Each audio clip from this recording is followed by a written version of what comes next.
Welcome back to FreightWaves Now on this Monday morning. We're now welcoming our very own Danny Gomez. He's new to the FreightWaves ecosystem, and we're super excited to have him because he's creating something new as well. Danny, welcome to FreightWaves Now for the very first time. Let's talk all about net zero. Thank you. Thanks for having me. We're excited to have you as part of the team, and you're starting this brand new show, kind of a spin-off of what we did with our Net Zero Carbon Summit. Talk to us about what you're doing with this show and kind of where you plan to take it.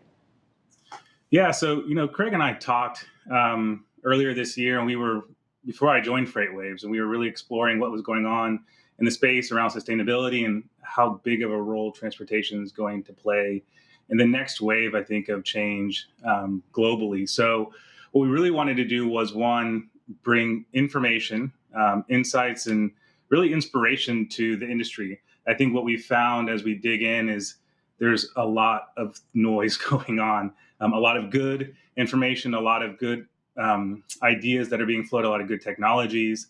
But there's a lot of things that we want for people to be aware of, both the good and the bad. And I think through this show, what we hope to do is one, to bring a little bit of transparency to what's going on in the space, to demystify some of the things that are being said about sustainability, and really to heighten the awareness around what's going on in the space, what the thought leaders are doing. I think what we've seen across the board as technology and changes come about in any industry is that there's people who will push forward and there's people who will be brought along on that journey. And what I hope the show will do is to inspire people to be on that journey with their peers and hopefully to leave nobody behind. We want everybody to be participating in this. This is a very unique problem. It's not, it's not one that one company can solve by themselves. It's one that we need to do as a collective. And so through the show, I think what we hope to do is to bring, again, awareness around what people are doing in the space, and then to really inspire and to provide information around the programming that's available for people who want to invest in more sustainable solutions. So we're really excited. Our inaugural show will be kicking off, and we'll have Dan Lewis from Convoy on. Obviously, they've been in the news, and I know that you guys have covered what they've been doing from a sustainability perspective. And so I really think that Dan is a thought leader in the space, and really excited to see what he has to say. So, Danny, I think you just hit on a great point there. I mean, I always talk about this technology always entering the space. It's never stopping, and now definitely being one of those times where it's just really pertinent to jump in on this. Danny, are there any things or any major trends that you're seeing that people can even kind of get started on in this process, or any major trends that you're seeing within kind of striving for that net zero carbon initiative that they can kind of really drive towards now that we're seeing more and more technology enter the space? Yeah, I think really the start is measuring. And so this is an interesting answer to your technology question. Using the information and technology that's out there to understand what your footprint is. That's really step one.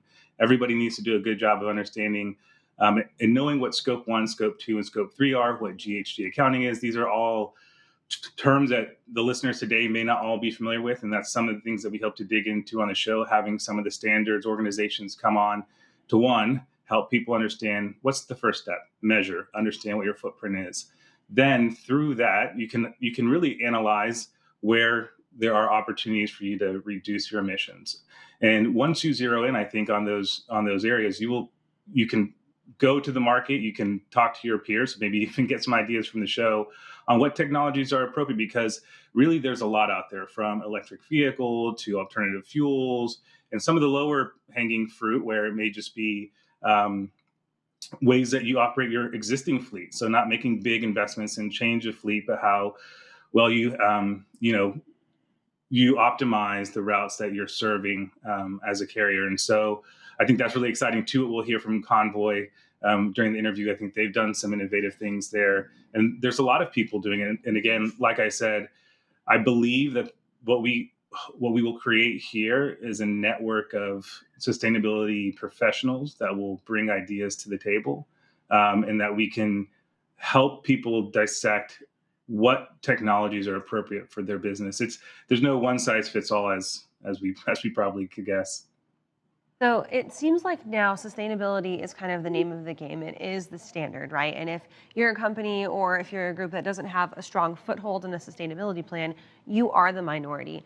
Danny, tell me a little bit about what you think is the most important place to start when it comes to drafting a sustainability plan if you maybe are part of that minority that doesn't quite have one yet. What you want to do is create a baseline, right? You need to understand, going back to what I said a second ago, you need to understand what your footprint is today.